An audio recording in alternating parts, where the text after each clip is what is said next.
Welcome to Tenor Tech, where I solve the problems you didn't even know you had. You start by ensuring the Pi app is up to date and you can access your wallet keys.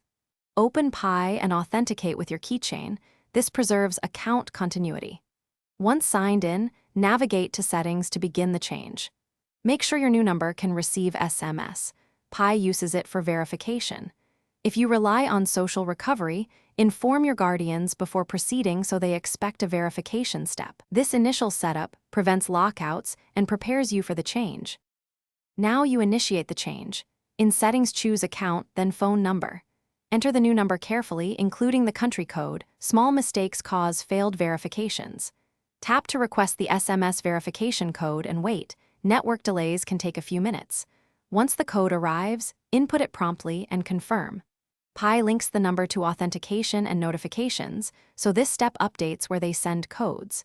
If you use two-factor apps, make sure they remain synchronized after the swap. Finish by confirming the new number in the app and checking for a success notification. You should also receive an email confirmation. Once done, test login on a separate device to ensure the number works for verification. If SMS never arrives, try resending, toggle airplane mode, or switch networks. Sometimes carrier filtering delays messages. Key troubleshooting tip: if all else fails, use your Pi recovery key to restore access and contact Pi support with proof. Thanks for watching. Subscribe to keep your life in tune.